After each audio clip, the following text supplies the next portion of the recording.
Ahora sí, buenas tardes a todos los participantes. Estamos esperando que se conecten. Ya vamos a iniciar la exposición. Bueno, mientras se van conectando, sean todos bienvenidos a un nuevo live de nuestra comunidad Odonto.cl. Estamos muy contentos de tenerlos. Me presento, mi nombre es Catalina Barra y con mi amiga Miriam Viloria estamos muy felices de tener invitado al doctor Joaquín Navarro, el cual nos hablará de bichectomía. Primero aclarar un poco las bases del concurso. Escribiremos un link en el panel de chat de YouTube en el cual les llevará un formulario donde deben rellenarlo para nosotros así tener la base de datos de gente que está participando en nuestro live. Finalmente, cuando terminemos la exposición, vamos a realizar el sorteo en vivo del libro de bichectomía de parte de nuestros auspiciadores, Amolca. Así que están todos invitados en seguir en las redes sociales al doctor Joaquín y también a Amolca. Y bueno, doctor Joaquín, le doy la palabra para que salude a nuestros participantes. Muchas gracias. Estaba revisando el libro de Amolca y está súper interesante. Y les quiero dar las gracias a ustedes también por darme la oportunidad de hablar un poquito de la bichectomía en cuanto a lo que está hoy en día, ¿cierto? Como al estado del arte, qué dice la evidencia, qué pasa acá en Chile con la bichectomía, qué pasa con los futuros odontólogos, ¿cierto? Que están saliendo y que están pronto a salir y quieren iniciarse por el camino de la armonización facial, etcétera. Es un tema bien polémico. Al principio no quería mucho hacerlo, pero me armé de ánimo, me armé de valor. Y hoy día les traigo esta presentación a ustedes y la hice con mucho cariño y espero que les guste. ¿Ya? Vamos, el mouse. Ahí. No tomar fotografía de los casos clínicos, ¿ya? También hay una imagen pacientes que hay que cuidar y unas imágenes cadavéricas también que les traje que las tienen que cuidar. Hay que contar que la charla es precisamente para profesionales de la salud que se dediquen a esta área y también no es mucho para pacientes, ¿ya? Así que atentos y si no les gusta ver imágenes como más fuertes, no lo vean, ¿ya? Como introducción, todos sabemos que es la bola de Bichat por lo famosa que es, ¿cierto? Y su nombre real y por cual lo encontramos en la literatura es la grasa bucal o la buccal fat pad, ¿ya? Este fue descrita por Marie-Francoise Xavier Bichat, que era un anatomista francés, ¿ya? Y él le dio el nombre a esta bola de Bichat. Él fue el primer anatomista quizás que empezó a hablar en cuanto a la anatomía en capas. ¿Qué quiero decir con esto? Que a nosotros nos enseñan una anatomía en la universidad que es súper buena, ¿cierto? Pero es una anatomía como por sistema, o por lo menos a mí me la enseñaron, por el sistema óseo, sistema tanto, pero esta anatomía es distinta porque va relacionando las capas superficiales a las más profundas y así nosotros entendemos en otro concepto, quizás más quirúrgico, quizás más académico, lo que es la anatomía, ya más aplicada. Es una cirugía bien famosa, ¿cierto? Hay muchas famosas que se le han realizado. Yo siempre pongo esta diapositiva porque es bien hollywoodense y a todas las pacientes, las personas se motivan a veces por lo que nos dicen las personas más famosas de lo que se hacen en ellas, ¿cierto? Como iba hablando, acá tenemos las capas, ¿ya? Esto es una imagen típica donde dividimos generalmente la cara de superficial a profundo en 6 capas, ¿ya? Donde la piel, ¿cierto? Va en la capa 1, ¿ya? Después tenemos la grasa superficial, que es la capa 2. Después tenemos el SMAS, que es el tejido músculo aponeurótico subcutáneo, que sería la capa 3. Después tenemos la grasa profunda, que sería la capa 4, y luego el periósteo, el hueso y los vasos que nos irrigan, que serían capa 5 y 6, dependiendo en qué parte de la cara estemos, ¿ya? Entendiendo esto, nosotros tenemos distintos rangos de acción como odontólogos, ¿cierto? En las distintas capas, sobre todo si hacemos armonización facial, ejemplo, ocupando toxina botulínica en la capa 3, ¿ya? Algún relleno, un filler en la capa 2 o en la capa 4. Después más adelante vamos a ver un caso de reposición facial, pero ese es otro tema, que se utiliza generalmente en capa 4. Capa 1 es piel, ya rango de acción más de dermatólogos, cosmetólogos que hacen tratamientos en la piel, ya, y bueno, y capa 5, capa 6 también actuamos, depende de qué profesional sea, vamos viendo eso. Una vez visto esto de las capas, vamos a clasificar nuestra bola de Bichat como en la capa 4, ya que es una capa más profunda, ¿ya? En cuanto a la anatomía de la bola de Bichat, esta imagen y esta información la saqué del libro. Tenemos un lóbulo, la describe así, lóbulo anterior, posterior con 4 partes, ¿ya? Y un lóbulo intermedio, en el cual el lóbulo anterior, vamos a sacar el cursor, que vendría siendo esta parte, es la que nosotros extraemos o debiésemos extraer mediante la bichectomía, ¿ya? Cuando nosotros realizamos una bichectomía, no extraímos toda la grasa, toda la bola de Bichat. ¿Y por qué? Porque ya está demostrado, ¿cierto?, que en el lóbulo posterior se relaciona con ciertas estructuras que son importantes para el sostén facial. Como le había hablado anteriormente del dibujo de las capas, ¿ya? En la capa 4, tenemos zonas importantes grasas que son del sostén de la cara, ¿ya? Que se relacionan con el proceso bucal, un poco más a posterior de la bola de Bichat, que vendría siendo por acá, el proceso pterigopalatino, el proceso pterigoides y sobre todo el proceso temporal, ¿ya? Y también habla de un lóbulo intermedio que divide estas partes, la anterior y el posterior. Esta bola de Bichat también tiene, o buccal fat pad, tiene ligamentos, los cuales son el ligamento maxilar, ligamento cigomático posterior, ligamento perdón, de la fisura infraorbitaria medial, que hay uno externo y uno interno, el ligamento del tendón temporal y el ligamento buccinador. Los nombres de los ligamentos son cómo se va relacionando esta estructura anatómica en cuanto a las adhesiones óseas que él tiene, ¿no? O musculares que ella tiene. Ya sea el ligamento maxilar, obviamente se relaciona con la maxila, si el ligamento cigomático con el cigomático, la fisura infraorbitaria, medial, etcétera, etcétera. Lo que nos llama la atención acá es que ya estamos entrando en un territorio que es precisamente de sostén de la cara. Esta es la imagen que vemos cuando nosotros realizamos nuestra cirugía. Se ven las dos bolas de Bichat bien simétricas, fueron medidas antes. Acá deben haber unos 2.5 cc de la extensión bucal. Se ve este color de la grasa que es bien significativo y que difiere en cuanto a la otra grasa facial, sobre todo la grasa que es más anterior, tiene un color más pálido que del medio facial hacia arriba. Pero la bola de Bichat tiene una grasa particularmente distinta en cuanto a color. Entonces nosotros ahí la reconocemos inmediatamente.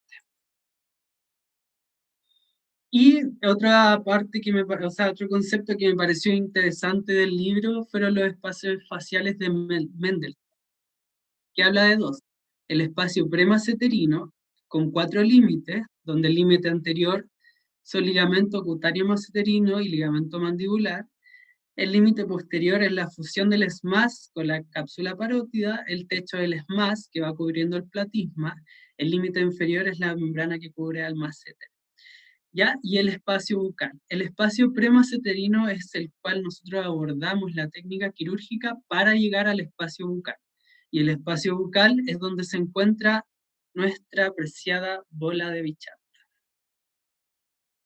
buscando bibliografía me llamó bastante la atención de que tenemos un estudio del 1991, ya bastante, yo creo que tú, Catalina, no habías nacido aún, eh, que nos demuestra cómo estaba descrita en cuanto a los planos la bola de Bichat, relacionándolas con estructuras como el SMAS, la piel, ¿cierto? El conducto parotidio, que sería este, la parótida, el séptimo nervio, ya de los pares craneales, el músculo massetero, y acá está la grasa bucal, ya membrana bucofaringea, buccinador y mucosa. Por eso puse esta figura porque me pareció bastante interesante que ya una cirugía que se describe hace mucho tiempo y que hay información y bibliografía hace mucho tiempo, ¿ya? La bibliografía más reciente nos va orientando a usar la bola de Bichat, que lo vamos a ver más adelante también como relleno dérmico, principalmente. Pero ya está escrito como algo cosmético, algo quirúrgico, estético, por decirlo así, la extracción de la bola de Bichat. Acá tenemos otra imagen bastante bonita, donde podemos ver cómo se va relacionando la bola de Bichat con la porción temporal, con, con el macétero que vendría acá, que no está, con las ramas del facial, con la arteria y la vena facial, ¿ya? Y la porción donde está. Por lo tanto, quirúrgicamente, la parte que se retira debería ser esto, ¿ya? El libro plantea diversas formas de hacerlo.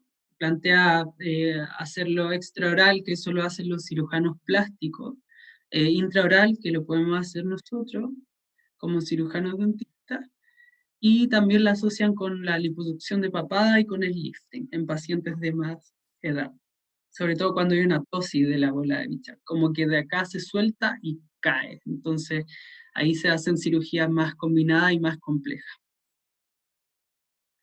Seguimos viendo anatomía. Este más o menos es el abordaje que se realiza mediante la cirugía plástica, ¿ya? Pero es un abordaje también más peligroso porque nos encontramos con ramas terminales del nervio facial, ramas bucales, ¿ya?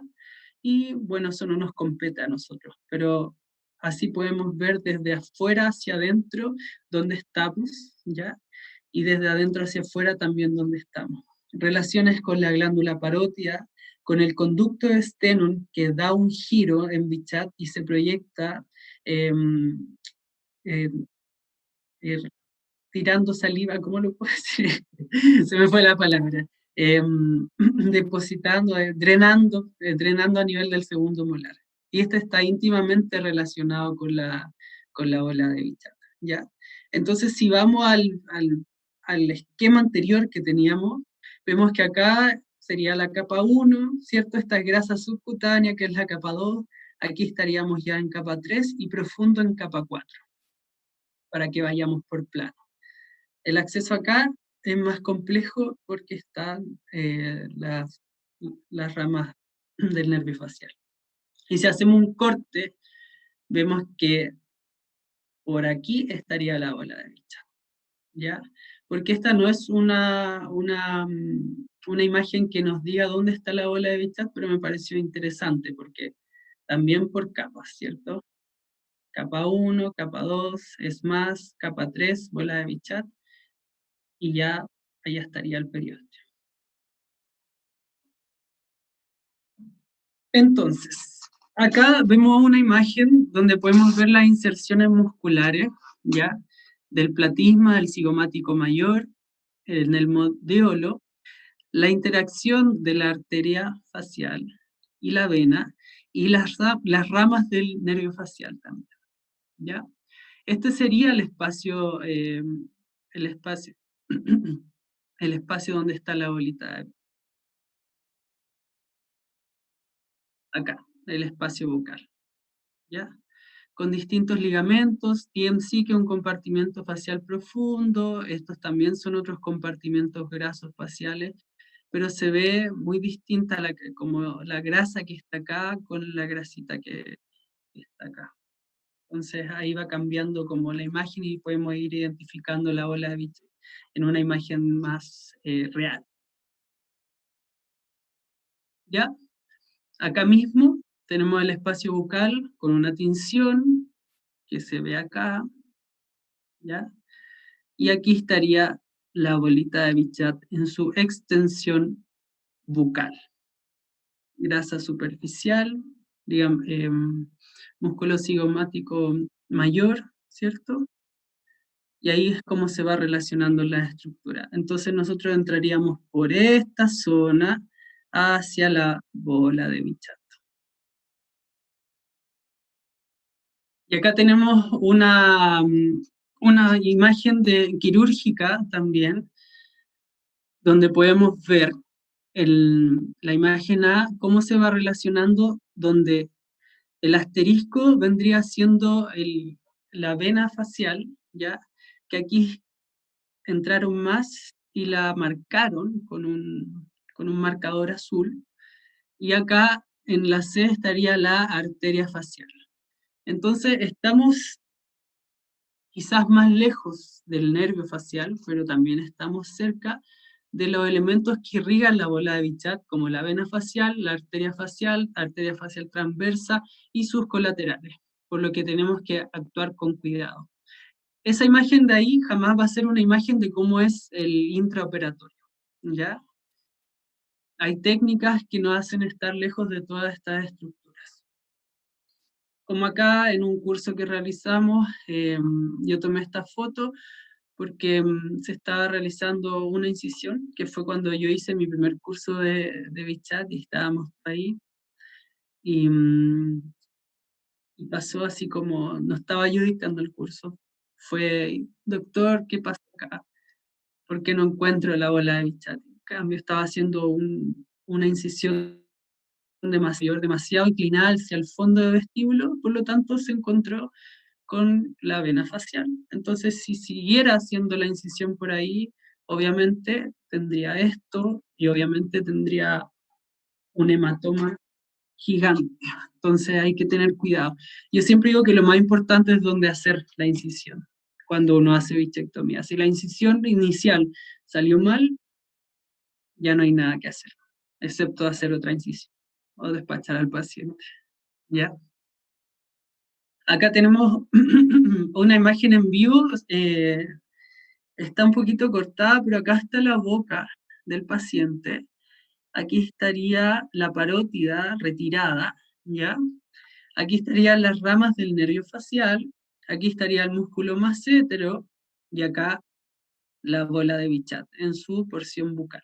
Esto hacia adentro, ¿cierto? Sería lo que haríamos nosotros en la cirugía y la retiraríamos. Se ve una grasita bien encapsulada con sus límites definidos y yo a simple vista veo esa imagen y digo, ah, ahí está la bola de Bichat. Y es básicamente lo que nos pasa en el acto quirúrgico. Cuando estamos ahí, vemos esa grasita y es la bola de Bichat. Y sobre todo porque al ponerle el dedo, se retira inmediatamente. Y acá tenemos una imagen de un cadáver donde nosotros ingresamos la mosquito, la mosco, como le decía una profesora, por acá, ¿cierto? Y llegábamos a la parte bucal de la bola de Bichat. En este cadáver, la bola de Bichat fue retirada, ¿ya? Entonces quedó todo el espacio que ocupa la bola de Bichat. Y lo que está marcado acá con la pinza, con esta pinza, ¿cierto? Es el conducto de Stenón, ¿ya? Entonces así se ve el conducto de Stenón, y que se ve muy distinto a la vena facial y a la arteria facial. Entonces no hay como confundirse quizás, ¿ya?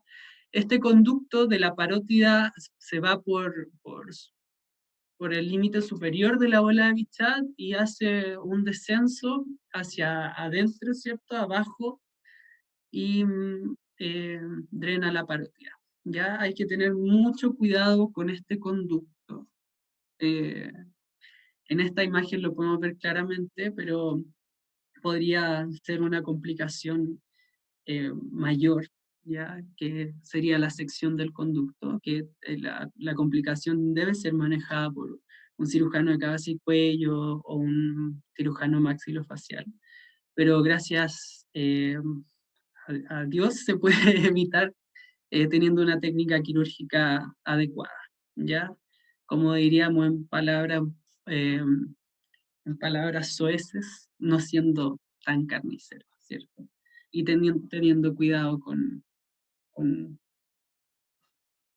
este conducto, siguiendo todos los parámetros necesarios, ¿ya? Porque yo pienso que un daño al conducto parotídeo es totalmente quirúrgico, evitable, y no queremos cargar con esa responsabilidad.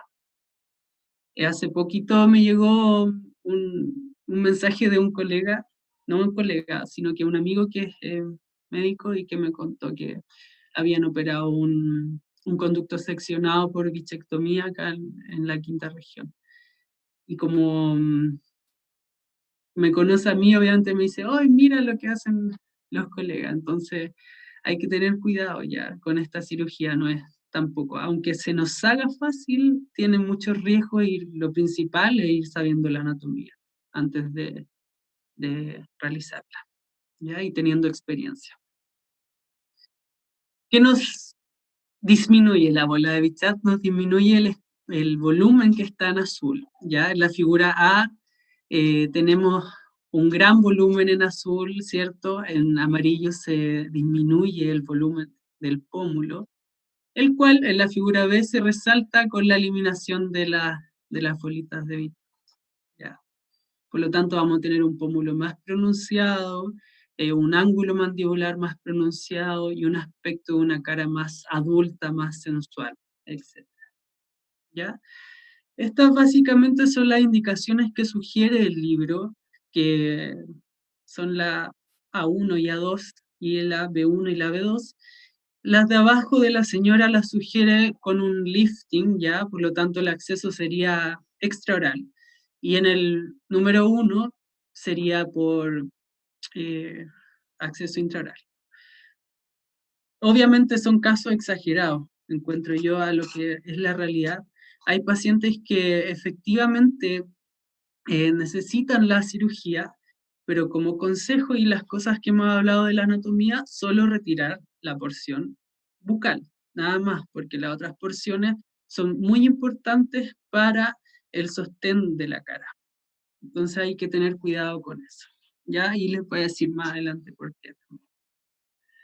Si nos vamos a PubMed, la evidencia científica, ponemos estudios que sean de aquí a 3 años, ya nos encontramos básicamente con estos estudios que yo quise resaltar, ¿ya? Si quieren me los piden o yo se los puedo mandar por mail. Puse el autor ahí, que es Moura, 2018, que nos dice que existe una relación débil entre la grasa corporal y el tamaño de la bola de Bichat.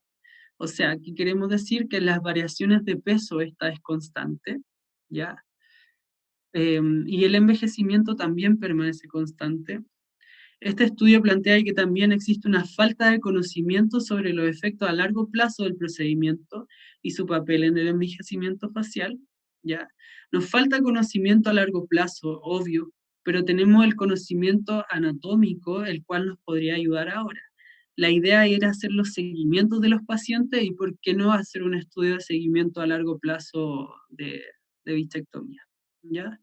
Y en cuanto a análisis volumétrico, esta demuestra que se incrementa de 400 a 800 milímetros cúbicos y que solo disminuye, 4.000 a 8.000 milímetros cúbicos y que solo disminuye entre los 20 y 50 años 1.000 milímetros cúbicos. Por lo tanto, no sufre tanta variación con la edad. Por eso vemos estas alternativas quirúrgicas que nos plantean hacer la bichectomía con un lifting facial. ¿Qué nos sigue diciendo la evidencia? Seskin 2018, son estudios bastante recientes, ¿cierto? Dice que la cirugía de Bichat solo debería reservarse para pacientes con incremento del volumen de esta, ¿ya? Y es importante remover solamente la porción excesiva. O sea, vamos concordando con la anatomía nombrada anteriormente. La porción bucal es solamente la cual se retira, ¿ya? Y la evidencia ya no está diciendo que solo se remueve la porción excesiva. Por lo tanto, nos vamos encaminando y vamos teniendo una idea más apropiada de lo que es la bichectomía. Nos siguen diciendo, otro estudio del 2018, hay escasez de datos publicados a largo plazo, ¿ya? Y este estudio era bien en contra de la realización de la cirugía, pienso yo, porque decía que hay un 26,3% de probabilidad de lesión de alguna rama facial en la extracción total de la bola de Bichat. Ahora, el estudio habla de la extracción total, no parcial, ¿ya? Por lo tanto, ahí disminuimos ese porcentaje. Y el estudio eran cadáveres con una muestra de 19 cadáveres y nos decía cómo se insertaban las ramas terminales del nervio facial en la bola de Bichat y de ahí sacaron esa conclusión. O sea, es un estudio que no se realizó en pacientes, era en cadáveres. Entonces, no sé si podemos extrapolar eso. Pero la palabra total ahí lo hice claro, entonces nos va llevando con más razón a hacer una extracción parcial o de la extracción de solamente el volumen que está dando mayor volumen, ¿cierto? Valga la redundancia. Acá hay otro estudio, ¿sí?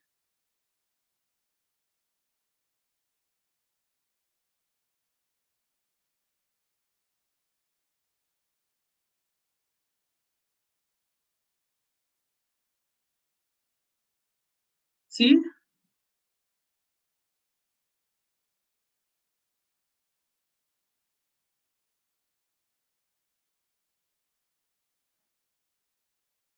¿Qué cambio? Ah, ya, perfecto. Entonces, ¿qué hago?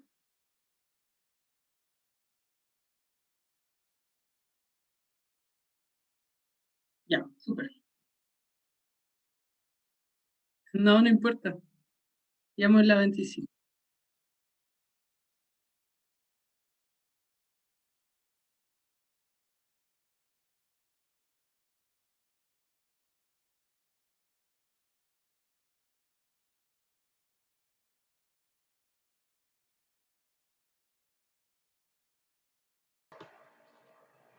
Amigos de YouTube, no sé si nos pueden esperar 2 minutitos y vamos a continuar con la presentación. Son solo 2 minutos y continuamos.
Y ahora estamos de vuelta para continuar la exposición. Muchas gracias, doctor Joaquín. Ya, de nada. Parece que iba muy rápido. Ya, digamos. Entonces íbamos acá, ¿cierto? Para retomar, estábamos viendo la evidencia científica y todo lo que ella nos decía y contrastándolo un poquito con la anatomía que íbamos hablando anteriormente. Por lo tanto, concluimos en esa parte que solo se debe realizar la extracción de la porción bucal, que es la porción que da volumen, no la de sostén, ¿ya? Indicarla en los pacientes adecuados, que serían los pacientes que tienen un exceso de grasa bucal, ¿cierto? Remover solo la porción excesiva, etc. A mí me ha hablado de la escasez de datos publicados a largo plazo, y también del estudio de los cadáveres, que nos decía que había alta probabilidad de hacer un daño en un terminal del nervio facial, lo que podría traducirse desde sabor metálico, por ejemplo, hasta problemas motrices sensitivos. Acá este estudio me pareció interesante porque hacían lo contrario, ¿ya? Hacían la reposición de la grasa de Bichat mediante grasa, ¿ya? La paciente igual se realizó otros procedimientos, pero es una paciente que no fue sometida a cirugía, pero que se hace un abordaje del espacio de Bichat para revolver a reconstituir el volumen, ¿ya? Pero al final es lo que hacemos nosotros con fillers en inyecciones profundas para dar puntos de luz, generar la reposición de la cara mediante inyecciones subperiósticas o periósticas de ácido hialurónico. Entonces al final era casi lo mismo. ¿Ya? Y este otro estudio de los muchos que encontré que hacían rinomodelación con la bola de Bichat. Una nariz muy redonda para mi gusto, se puede lograr cosas más bonitas con ácido hialurónico, pero lo que no deja de ser una opción terapéutica, bueno, dejar la bola de Bichat y más indicarla a pacientes que realmente lo necesitan. Uno no sabe cuándo puede tener un accidente o algo y pueden, o mismas cirugías de levantamiento de seno, también habían varias así que ocupaban la bola de Bichat. Por lo tanto, hay que tener mayor, o sea, indicarla mejor, ¿ya? Indicaciones bien selectivas. También buscamos en PubMed y buscamos en Instagram, en las redes sociales, a ver qué pasaba si yo googleaba bichectomía y qué pasaba si yo ponía hashtag bichectomía, o sea, qué está pasando en Chile, ¿ya? Y hablamos un poquito de anatomía, hablamos de la experiencia clínica, de lo que dice la evidencia, y vamos a hablar ahora un poquito de las redes sociales, ¿ya? En cuanto al valor, ya vimos bichectomía 189, bichectomía 220, otros cirujanos plásticos por ahí, resección de bolas de Bichat 1.893.000, cirugía 450.000. Yo empecé a hacer esta cirugía hace 4 años atrás, más o menos, ya, los primeros pacientes. Y efectivamente ahí había un valor que eran bastante más altos, y como todas las cosas aumenta la demanda, ¿sí? Porque la demanda sí, y la oferta de bichectomía, van bajando los precios, ¿ya? Mi mensaje a este es que ahí uno se gana un poquito el odio del ejemplo del cirujano plástico que cobra 1.893.000 y un odontólogo que está igual de capacitado que él, perfectamente podría cobrar lo mismo que él, y no cobrar 200.000 pesos, no sé, ejemplos. Si una, que sería mi caso, yo soy odontólogo, ¿cierto? Si una enfermera hace una mesoterapia, yo no tengo problema que la haga, ya, porque está totalmente capacitada para hacer una mesoterapia, pero igual si ella cobra 10.000 pesos por una mesoterapia, yo diría, no, que los enfermeros no hagan mesoterapia. Es obvio, ¿cierto?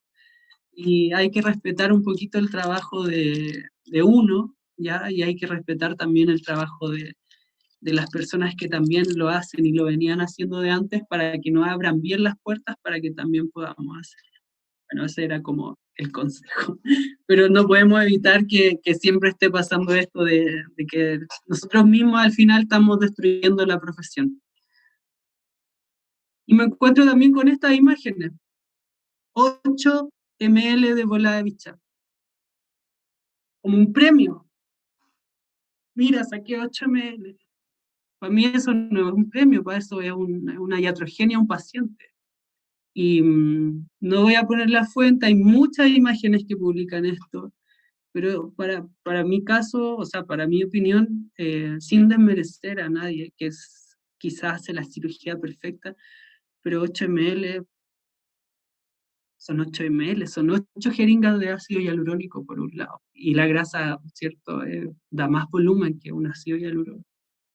Entonces eso es más o menos lo que está pasando, ¿ya? ¿Por qué digo esto? Porque yo converso harto con mis colegas de medicina estética, ya sean médicos, cirujano plástico, dermatólogos, etcétera, y me mandan casos como este ejemplo, y me dicen, mira, bichectomía. Le quiero dar las gracias a la doctora Ariana Sánchez que me facilitó estas imágenes. Yo le pregunté si había tenido un problema de alguna retracción o algo, una inflamación muy grande, algo que le haya pasado. Y no, no era nada, solamente que había sido una cirugía, hay dos opciones, que, que no estaba indicada para ese tipo de rostro, ¿ya? Y también que se extrajo mucho, ¿ya? Extrajo casi toda la bola de bichat ahí en esa parte. Entonces vamos relacionando lo que nos van diciendo las redes sociales de esa imagen a imágenes como esta, ¿ya? Y le habían cobrado como 150.000 pesos. Entonces, no, eso da lo mismo, ¿cierto? La cosa es que hay que ir protegiendo a los pacientes, ¿ya? No podemos ocupar a los pacientes como un, no sé, hay que cuidar. Entonces, ¿cómo los cuidamos? Estudiando, haciendo bien las cosas, estudiando, sabiendo bien la anatomía, sabiendo bien cuánto se saca, porque con eso nos podemos evitar problemas para la persona que estamos tratando, porque somos promotores de la salud y queremos que los pacientes se vean bien para sentirse bien y estar bien. Entonces, acá hay un caso, es un caso que se ve una flacidez excesiva de la bola de Bichat. Por lo tanto, tenemos eh, estos casos que dan como pena, ¿cierto? Cuando se realizó la cirugía hace un año, ¿ya? Entonces, el seguimiento tampoco debería ser a tan largo plazo, según los estudios, porque acá tenemos un año de una cirugía realizada. Obviamente deberían ser más a largo plazo, ojalá 10, 20 años, pero acá tenemos un año de cirugía, de la cirugía, y ya se ve que se cayó la cara, una cara más flácida, etcétera, etcétera. Entonces tenemos que tener ojo con cuánto sacamos, a qué pacientes se la indicamos, y eso, ¿ya? Acá yo puse un paciente de seguimiento de 4 años, que él está feliz, me mandó esa foto que lo censuré con lentes, como esta charla era más abierta, me la mandó él, por eso está sacada así, que fue el último seguimiento, que son 4 años, y no hay un déficit o piel suelta como pacientes mucho más jóvenes, sí, pero hay que saber evaluar, y para eso nosotros tenemos las armas para hacer un buen diagnóstico, para tener una buena técnica quirúrgica y una buena indicación de la cirugía. Acá tenemos un seguimiento de 3 años ya de esta paciente, que ella está feliz con el resultado. Ya se ve hasta como en la expresión de la cara inferior que está más contenta, se ve una cara más fina, se ve una cara más sensual que la primera, ¿ya? Entonces, la diferencia de un paciente feliz a un paciente triste va en nosotros también. Y ahí hay otro caso, también seguimiento a 2 años de pacientes que se encuentran bastante bien, ¿ya? Entonces, por eso yo les quería transmitir este mensaje y ojalá también me estén viendo los alumnos que he tenido yo en los cursos, para que sea como una actualización de cuánto sacar, a quién indicar y que cuiden la profesión, ¿ya? Y mi paciente estrella, la Camila, que también acá tenemos farándula, ¿cierto? Entonces se le va a hacer una persona y se lo quiere hacer otra. Está en nuestra farándula y también es una cirugía que está en nuestra farándula, ¿ya? Y algunas complicaciones, ya para terminar. Esta es una paciente que encontré un estudio de una lesión del nervio, o sea, perdón, del conducto de Stenón, y así se ve, la paciente lleva 2 semanas, fue por una cirugía y tuvieron que hacerle una canular el conducto y hacer una salida accesoria, ¿ya? Y eso es bastante complejo. Y acá tenemos otro caso, que este caso fue nuestro, de una complicación vascular, ¿ya? Que se formó un hematoma tardío a las 24 horas. También quería traerlo, este caso, que es distinto al daño lesional, sino que es más bien un daño por el posoperatorio, un posoperatorio que no fue correcto, ¿ya? El cual tuvimos que hacer un drenaje del hematoma. Agravamos un poquito porque ese hematoma no se resuelve solo. Por mucha papenzima que le demos, por mucha árnica o lo que nos enseñan básicamente en pregrado, calor local, ultrasonido, un hematoma de ese tamaño va a producir una resección del tejido importante. Entonces, ¿estamos realmente preparados para realizar la cirugía? ¿Estamos preparados para manejar correctamente sus publicaciones, o sea, sus complicaciones? Esa también es una pregunta importante, ¿cierto? Así quedó el paciente después, así se fue recuperando y hoy día está así. Y fue un paciente que tuvimos nosotros en nuestro curso y les comparto este caso. Si no hubiésemos manejado correctamente al paciente, estaría con una retracción importante y sobre todo que se fue a hacer una cirugía estética. ¿Ya? Y a mí me pasó 2 casos que he visto pacientes que les dijeron, no es normal que se te inflame de esa manera, y no era normal. Entonces a una le quedó una formación quística y a la otra paciente le quedó una retracción en la piel que ya no hay cómo sacar. O sea, hay, pero es muy, muy complejo, depende de cada caso. Entonces tenemos que estar también con el paciente en el postoperatorio. Y hay algunas fotitos para terminar de nuestros cursos que hemos hecho en Santiago, en Rancagua, con muchas olas de Bichat. Las juntamos y nos sacamos unas fotos como lo típico, ¿ya? Y eso. Les dejo las redes sociales de SEOF, ya aquí en nuestro capítulo de estética orofacial de la quinta región, para todo el que quiera sumarse, está invitado, ya que somos una asociación más bien de carácter científica. Ya tenemos 3, casi 4 estudios publicados en revistas internacionales importantes, y mi red social también por si me quieren hacer una pregunta, y mi correo electrónico. No sé si hay alguna pregunta para que Ahora vamos a ver YouTube, a ver cómo están los chicos, si existe alguna pregunta, si tienen alguna duda, pueden dejarla en el chat y así yo se la hago llegar al doctor y la comentamos. Vamos a ver. Pregunta si es necesario siempre indicar antibioterapia post cirugía, dado que el abordaje intraoral a un plano profundo.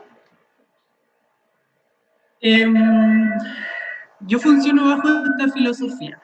Si es una cirugía que se la van a realizar una vez en la vida, mejor deja antibioterapia, porque va a ser una vez en la vida que va a dejar antibioterapia y te puede evitar alguna infección importante.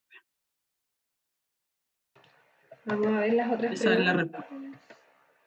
respuesta. ¿Qué se debe hacer cuando queda una formación quística? Preguntan. Hay que evaluar, lo ideal sería mediante una imagen y ver si se retira, pero si estás solamente capacitado para retirar esa formación quística, sino derivar al profesional competente. Vamos a ver si hay más preguntas. A ver, ¿con qué examen se puede identificar la bola adiposa y su volumen? Preguntan. Existen distintos exámenes que se pueden hacer. Hacen tomografías mediante medio de contraste, o también podrían ser ultrasonidos especiales, Doppler, color. Podría llegar a identificarse. Pero lo hacen con medios de contraste y tomografía para los estudios, por lo menos. También preguntan, ¿cuánto mide en cc la porción bucal aproximadamente? Hay varias preguntas. Y eso es difícil porque no hay como un estudio publicado que diga cuánto mide, ¿ya? De hecho, hay unos, pero son en poblaciones como de Rusia, poblaciones así que son más grandes, más vikingos. Supuestamente son 9 miligramos, ¿ya? En cuanto a CC, en mi experiencia generalmente de 1 a 3,5, a veces 4, en pacientes muy, muy cachetoncitos, 4 cc por lado, 4,5 más o menos. Estoy hablando de la experiencia clínica, pero, pero eso. Y quizás puedo reformular, o sea, puedo contestarte a tu pregunta ya sacando 1,5 cc, los cambios se notan. Entonces, si te salió 1,5, bien. Y eso era lo otro que quería comentar, que aunque la bola no sea simétrica en ambos lados, la porción bucal siempre intenten sacar simetría, ¿ya? Porque, o a menos que sea un caso especial, porque hay muchos factores que influyen en eso y queremos ser lo más simétrico posible y sacar lo mismo de ambos lados, ¿cierto? A menos que haya una malformación o algo que la haga ser simétrico. Vamos a ver más Porque preguntas. también veo imágenes como de que un lado salió 3 y en el otro lado 1. Quizás puede pasar, pero traten siempre de sacar lo más simétrico posible. ¿Qué más? ¿Existe alguna restricción para realizarse este procedimiento? ¿Alguna restricción? Debe ser el paciente, ¿o no? Sí, pareciera que es una pregunta de un paciente. ¿Por qué no? La restricción, tienen que ser pacientes sanos o si tienen alguna enfermedad con tratamiento. Si tienen alguna enfermedad de sangre, ¿cierto? De coagulación, obviamente siempre pedir sus exámenes correspondientes. Si tiene una diabetes controlada, se puede hacer, si tiene hipertiroidismo, hipotiroidismo controlado también, hasta 2 pacientes, hasta 2. Y ahí uno evalúa y pide los exámenes correspondientes. Idealmente siempre pedir un INR, ¿cierto? Un TTPK, un tiempo de sangría, para ver que no haya problemas vasculares, y los exámenes, dependiendo de la evaluación, se realizan. A ver, entre todas las preguntas, ¿se realizan suturas por plano para cerrar el acceso? Preguntan. Es que se atraviesa la mucosa y el buccinador. Entonces, dependiendo de la técnica, es la sutura. Generalmente no, porque se hace una incisión mucosa de 2